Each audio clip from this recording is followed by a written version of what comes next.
Hey guys, Palsteron here, and today's talk about Ultimatum. So over the last few days or so, I've been running quite a bit of Ultimatum. I've kind of been test running it before, and at some point I thought, why not just do an actual test set of 100 maps? And I've done that without Ultimatum Scarabs of Catalyzing, which are right now around about 1 divine per, and make the strat a lot more unapproachable. I also did a test run of this, which I'm going to talk about at the end, a little bit smaller sample size.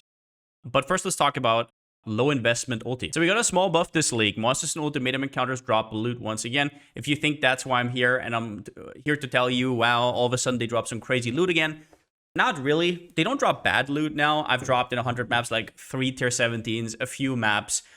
One divine that I think came from the drops itself. So it's like noticeable, but it's like a drop in the bucket. The real money here are, as always, catalysts. And there's a few different types of these.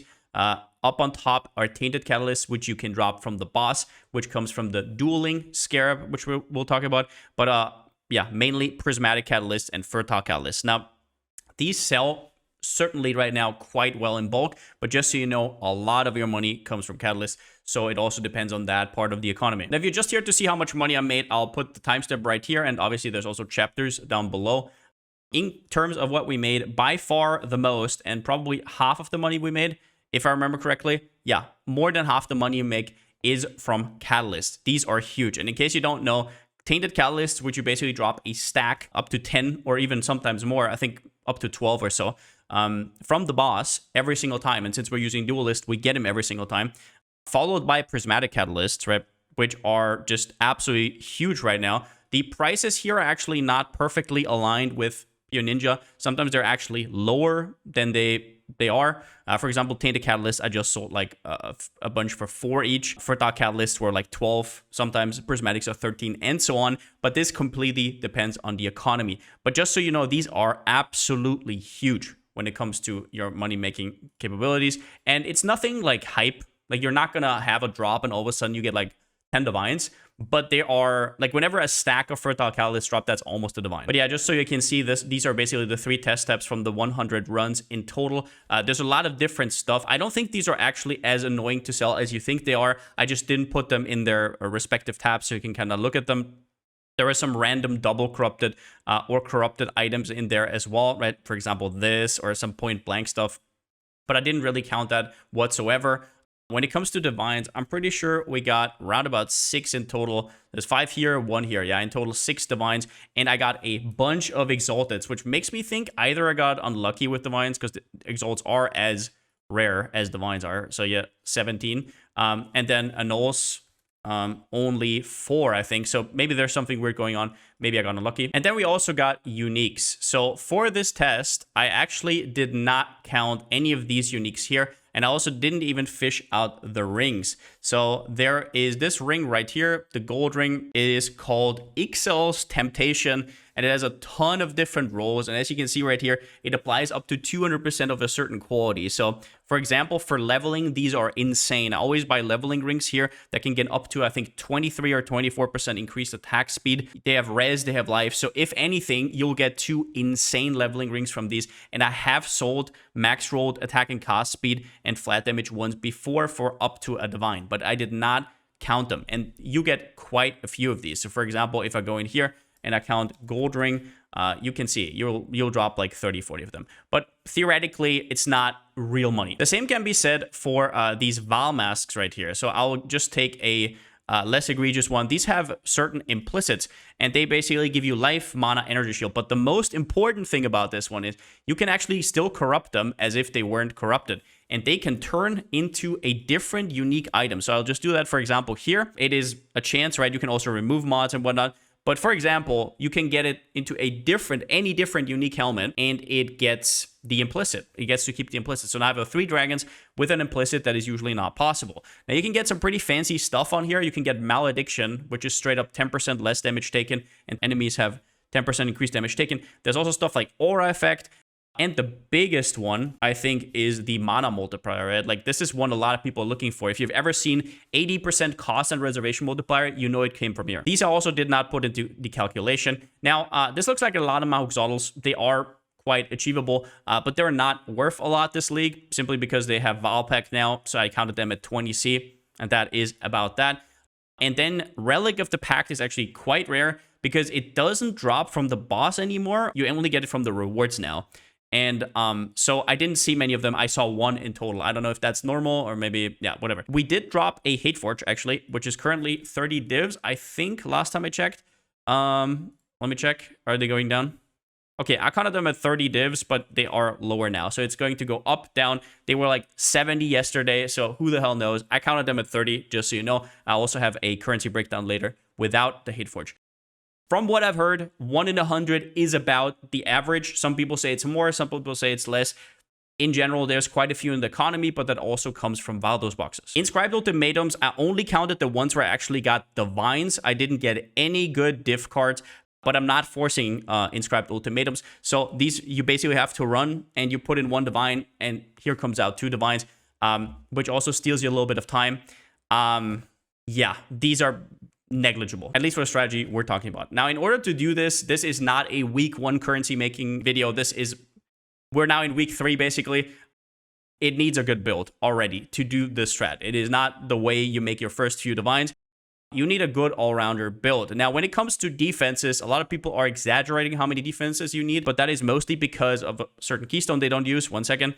But you need good coverage and good damage. Otherwise, you can take like nothing. So what I'm talking about here is Ruinous Wager. In case you don't know, in Ulti, there is a mechanic called Ruin. And there are certain special monsters that can spawn, and on hit, they will apply 1 Ruin to you. This keystone here also makes use of that and says, so basically, when you get to 7 Ruin, you fail your ultimatum. That is one of the ways you can fail an ultimatum other than dying. And it says here, ultimatum monsters apply Ruin with their special abilities, failing on reaching 7 Ruin. Ultimatum monsters and modifiers deal 50% less damage. That is crazy because being able to basically take half damage against all of that stuff is amazing. But you can get those stacks. Now, a lot of people think that means every monster that hits you will apply it, or every rare that hits you. That is definitely not true. You can test this out yourself. A lot of the times you will get 0 Ruin. This is something you will have to test out for yourself, but just the fact that you take 50% less damage has been a complete game changer for me. What you definitely need to be, though, is to be mobile. The mobs I just talked about with Ruinous, you have to be able to do damage, to like kite around. If you're melee, at least you have to have really good defenses, or you just don't pick the Ruinous stuff. We'll talk about all those downsides later. You have to be element immune, and you have to be capped on chaos res. Now, in order to explain everything else, I have to first show you what's going on and how this ulti looks like. So we are going to run a map. Now, quantity is important because it does scale the stack size of Catalyst. I'm not 100% sure what else it scales. I don't think it scales currency per se, but I know that it works on Catalyst. When it comes to other things, we're also putting in 2 sack frags. They're very, very cheap, and they give an extra 5% quant per. And then we have 3 scarabs. We're using 2 different ones. The first one is Ultimatum Scarab of Bribing, which we're using 2 of. This gives you a ton of experience, but don't be fooled. There's a lot of other strats that also have good experience. This just kind of makes up for the lack of experience that Ultimatum usually gives. The big line down here is Ultimatum encounters grant rewards as though completing 2 additional rounds, which means, for example, if you do your first round, you get rewards as if you were already in number 3, and so on, and it goes over 10. So stacking these is quite good, and they are quite cheap. So you use 2 of these, very good. Then the last one here is Ultimatum Scarab of Dueling. You will always get a boss at the end, and this means that you have a chance for Hate Forge, you have a chance for Val Masks, maybe you get lucky on a ring or something. But in general, it's all about the tainted catalysts we talked about earlier. And, well, the lowest I dropped, I think, was like 9. And the highest I dropped usually is 12. It depends on your quantity and everything. I think it's also a little bit of RNG. These currently sell for like 4C per, but that obviously can change. So you always get back your money. Currently, they are going up in price. But in general, I still feel like it's worth it. If it's not worth it, then, I don't know, replace it with another sack frag. That is kind of up to you. Either of Worlds, I actually don't know if the altars do scale it, but I usually just take them because they're kind of free. But yeah, warning, my build has pretty bad quality. As you can see, I downscaled the quality of my game as well. It looks pretty bad. That is by design, to put as little strain as possible on the build. Now we go in and all we do is go to the ulti, right? Like we go straight up to the ultimatum. If you guys are interested about this build, I will be coming out with a build guide about it. Eventually, it's permanent Val Lightning Strike. But yeah, you're just looking for the ulti. You're not looking for anything else. So on the way, if you get shrines, which are on my Atlas passive tree as well, they will make your encounter a lot easier because most likely they will hold through the whole encounter, because while you're waiting, you actually do not expand shrine time. Now, here we come, right? Here we go. So we're now at the Trial Master, and these things here are basically downsides. First, it says survive up here. There are 4 different modes. There is survive, there is defend attackers, there is stone circles, and there are, what's the other one? Chance to require, protect the altar, defeat waves of monsters, right? Those are basically the same. You just kill monsters. Those are the ones you want really, really badly. Those are so goddamn easy. And very quick. Survival is not as quick, but I guess we have a little bit of time to talk. And the worst one that could ever happen to you is the stone circles, the dreaded stone circles. I think that on the low investment one, it's probably worth it to simply just portal out. In my experience, it's like a 1 in 15 to get after you take all these other nodes, which basically make it more likely to get not stone circle. But okay, let's start out. So if we're going to go over these downsides right now, but you're basically just going to pick one of these, and then the ultimatum begins. Now, it will look quite easy here. The survival duration is quite a thing, so this will take a lot longer than some of the other ones, but you basically just get rewards here and you pick your downside. Now, at the start, it will be kind of annoying. You will see downsides that you have to read over it. You don't remember like what is what. But over time, this will get a lot better. Now, this I want to talk about right here. This is the Stalking Ruin. So this is the one where these monsters, it's like a blue thing that will pop up, a blue mob, and it will, if it hits you, give you 1 ruin stack. This one is rough, because if you get to 7, no matter how strong your build, the ultimatum is over. So you have to keep track of him if he comes up. You do not take this one early if you have survival. If in any other mode, when you just have to kill waves, it's kind of fine because the waves are over quickly. He doesn't get much chance to hit you at all. But in survival, when you have to like kite around and just wait, right? You should take him very late, because if you take him late and you get like a few stacks, up to 7, it doesn't matter how many stacks you get. So we're just going to take that and maybe take the downside later. You always have 3 that you can choose from, and some of the downsides actually can level up. So maybe we can show that right now. I'm just going to take this Blistering Cold right here. Usually I would do Unstoppable, but I'm just going to take it real quick, and maybe we can see that leveling up. So some of these downsides have levels to them. At the start, they're basically doing nothing, and then you can see there's like a golden border around it, and it gets more. And now we have Blistering Cold 3, right? It gets a little bit harder. And that will basically keep up. Now, my build is basically, I mean, it's like, yeah, I don't even have my Nemesis or my Progenesis yet. It doesn't really matter, but this build is just, I mean, broken beyond belief. Number 4 right here, right? We're just going to take a different one. Some of these get pretty ridiculous towards the end, but that is for a different section. Some of them will not really brick you, but will really test your defenses. Once again, I would really recommend taking the Keystone.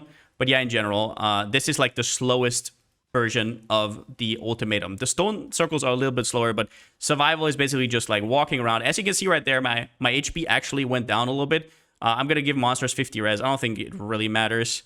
They're just getting absolutely deleted. Sorry for the probably bad quality of the footage. I can't really do anything about this. GGG did allow the build, but also kind of didn't allow it. So now we're in round 9 out of 10. There are 10 rounds to this.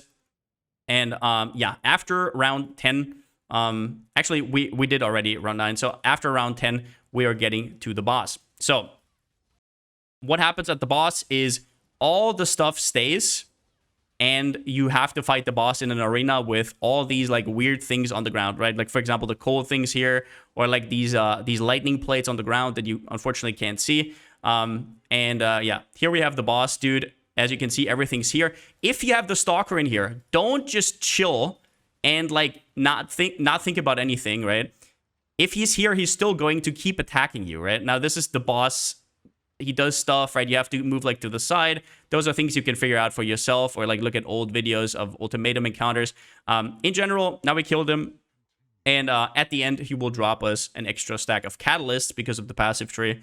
And he will drop the catalysts themselves. So this is from the encounter itself, and these are the tainted catalysts. This stack is also from the boss rewards right over here, because we take Brave the Tower. There's another stack. As for the passive tree, there's not much to say here. There's some ultimatum nodes that are really good. Extra radius, extra rewards.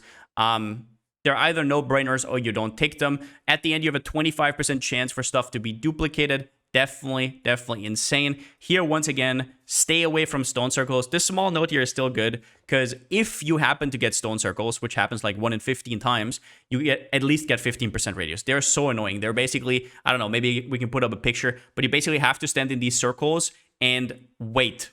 And then everything can basically attack you like crazy. If you're a squishy build especially, I would just portal out. It's not worth the hassle, and it takes forever.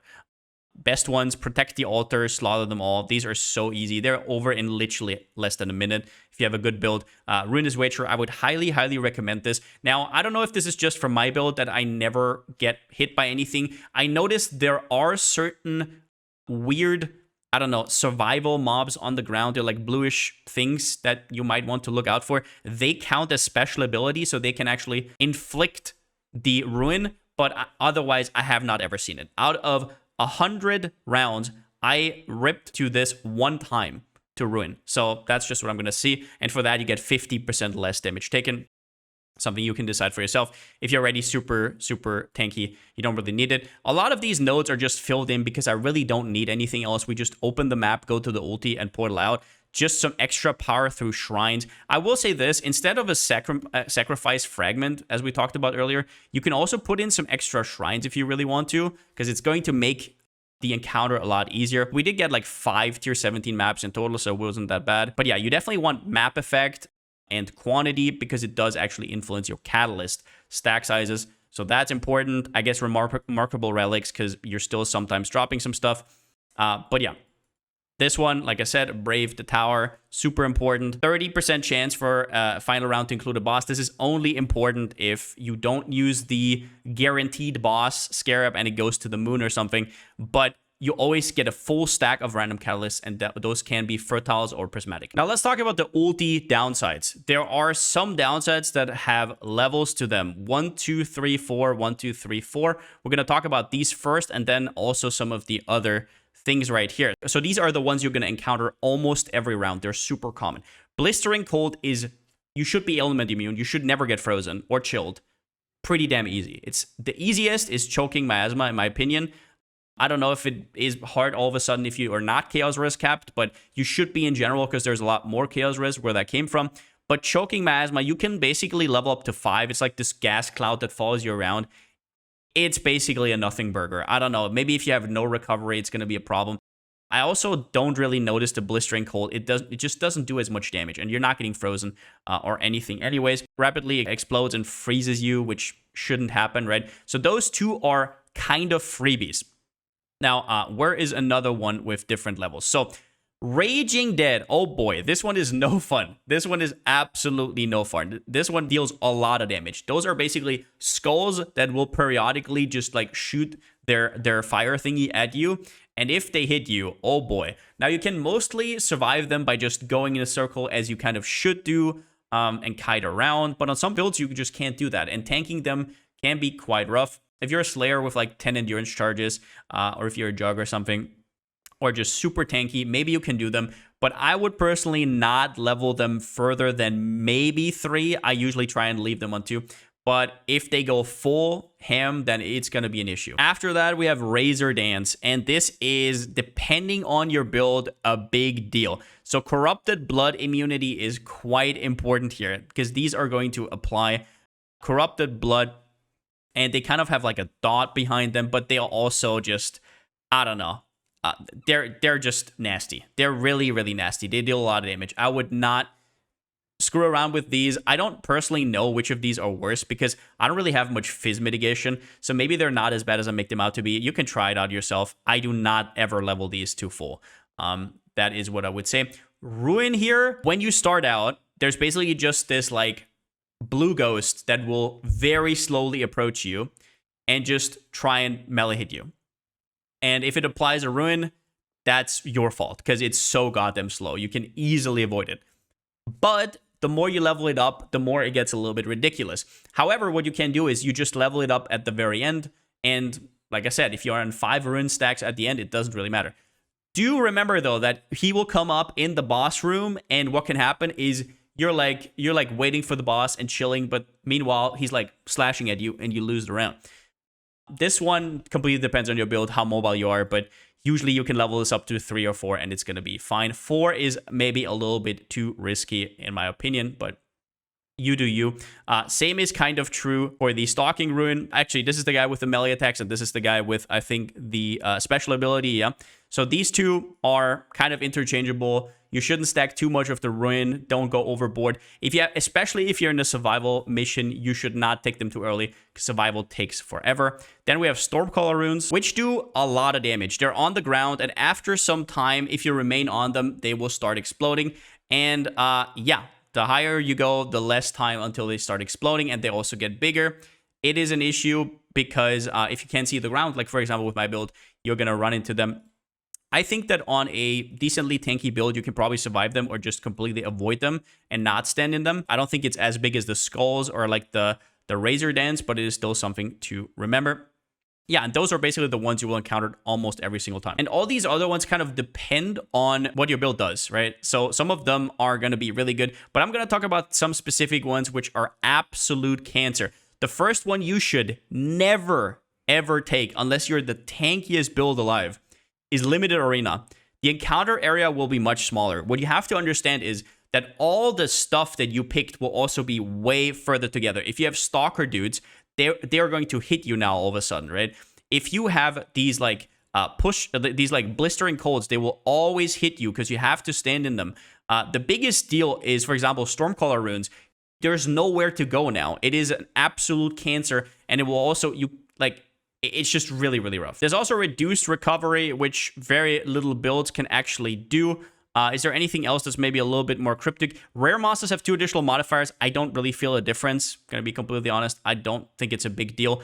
Hindering flasks is like the freest thing ever.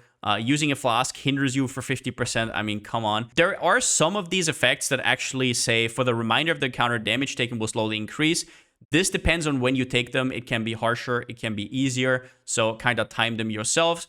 Monster hits are always crit strikes. If you're crit immune anyways, that's fine. This one here, a Ring of Blood surrounds the altar, dealing heavy physical damage over time. Big tip here, the first one is kind of free because it's very close to the altar. The second one can almost take the whole area. And if you're, for example, in the boss area, you will have to be like on the very edge of the screen to even not get hit by the dot. And fizz dots are no joke, so keep that in mind.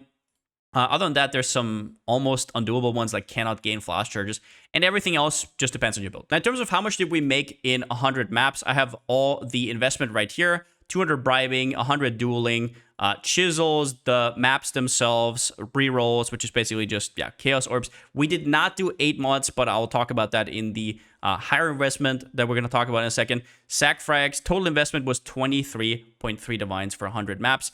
I did have 2 times Stone Circle, which I actually portaled out.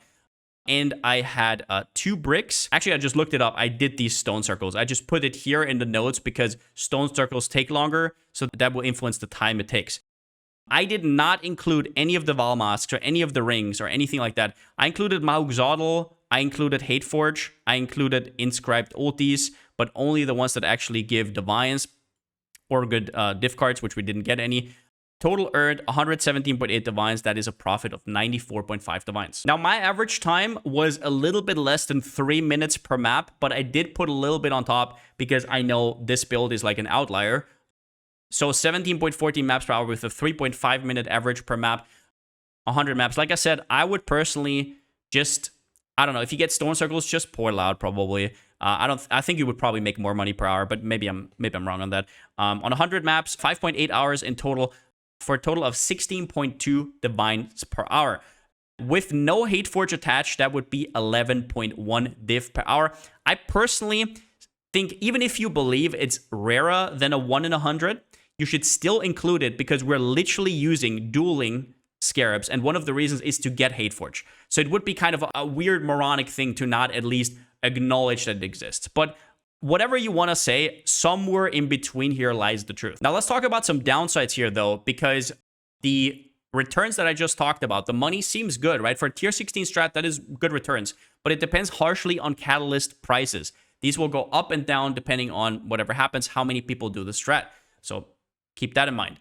It has really bad gold returns. Now, it's not nothing, but it is not that much. So for example, today I farmed like 377k gold. In the same time, I would have probably gotten like 600, 700k gold from any other strat. So if you care about that stuff, then I don't know if that's the right strat for you. Or maybe you can incorporate into something else, because I literally skipped to the ulti and then just went out. But at the end of the ulti, you get like 1,000 gold. It's nothing, right? For how much time you spend. But ultis are also incredibly hard. I don't think you can really do these with your league starter unless you already put in like 50 to 100 divines, or you're playing an endgame build, an absolute juicer, and you know what you're doing. One thing I will say is that you get the gist of it. At the start, you might even brick one or two, but after some time, it's just like you get into the flow and it's quite easy.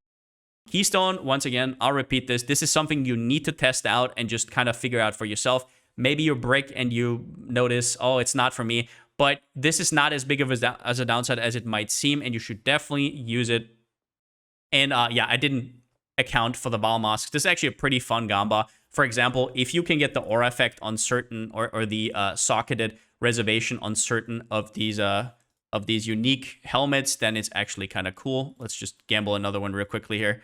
Maybe we get something. We changed it to reservation. Boom. Okay. That's unfortunate. All right. So this one went into nothing. The other one went into 3 dragons. We're probably going to gamba the rest one. Maybe we hit something good, maybe not. Now, then I also did 50 runs of the high investment one, which revolves around the Scarab of Catalyzing. Now, there are 2 strats right now. One of them we already know is pretty good, and it's kind of gamba. It's a lot more high investment that uses first the Catalyzing, which is currently like a divine each, to turn all your rewards into catalysts. And then this one turns all your catalyst rewards into inscribed ultimatums. Now, it seems like this is pretty rewarding. I personally cannot say, because I didn't test the inscription out. What I actually wanted to test is if the catalyzing itself is good. And the rewards are not bad, but they are not as good as the low investment one, in fact. So we basically invested a ton. You have to invest 68.2 divs, and you only get 96 divs back. It's 9.5 divs an hour, because it is incredibly, incredibly fast. We basically took exactly the same rate as we did on the other one. So this one is straight up worse. We did not drop a hate forge here, to be fair. We can maybe say that it's like a 50-50 chance or whatever, and assign it a value or whatever. But in general, I think people probably are better off with the inscription, but this is something I'll have to test, and I personally don't want to screw around with inscriptions, because inscriptions are just kind of annoying. What you have to realize if you do this strat is you're going to be printing these, and you actually have to do them, because they don't sell all that well.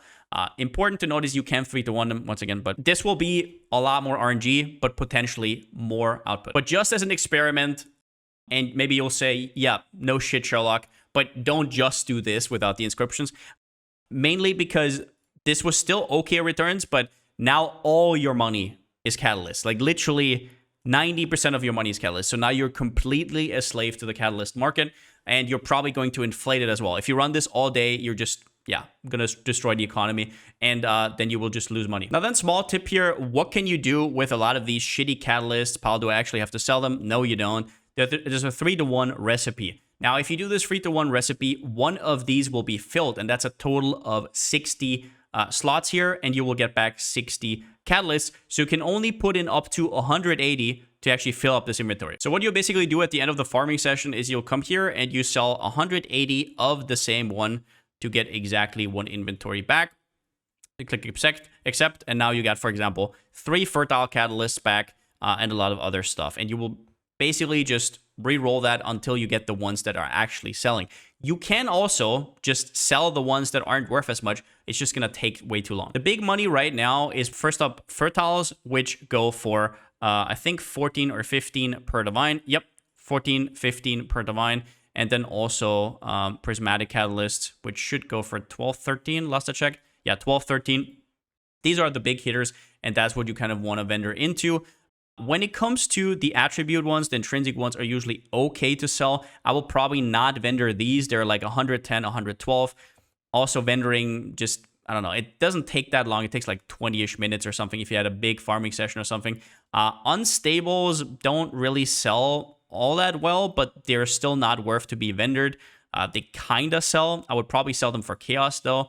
And these ones I actually don't know. So some of these will not sell for divines at all. These two are a little bit of question marks. And all of these, yeah, you just have to check rates and decide for yourself. Big thing is Tainted Catalysts sell quite well because people need a lot of them. They're like a 40 to a div, so like kind of 4-ish chaos right now. But in conclusion, I really like this strat. It is currently, I think, my favorite non-tier 17 strat in general. It leverages good builds, so it's not good for like starting your character. You're probably better off doing something like essences or beasts for that. But it can leverage a already established build, and you don't have to run tier 17s, and it makes good returns. 16 divs an hour for me, 11 per hour if you don't count the Hate Forge. But on the flip side, it does depend quite a bit on the catalyst market. Around about half of your returns are once again from catalysts, and it also has bad gold returns. So if you want to fully engage with the league mechanic, and if you think engaging with that will reap you more rewards, then yeah, there's better strats out there. In general, I thought it was really fun, and I'll probably do it another 2 to 3 days. And yeah, in general, cool experiment. I think ulti is quite underrated right now. I've heard some weird things said by people, which is why I wanted to try this out, because yeah, the ground loot, like I said, isn't a big deal that you get your ground loot back. It's like you drop a few, I don't know, like a few tier 17 maps here or there. You drop maybe 1 divine in 100 runs or whatever. Yeah, it's a drop in the bucket. But other than that, I hope you enjoyed the video, and see you next time.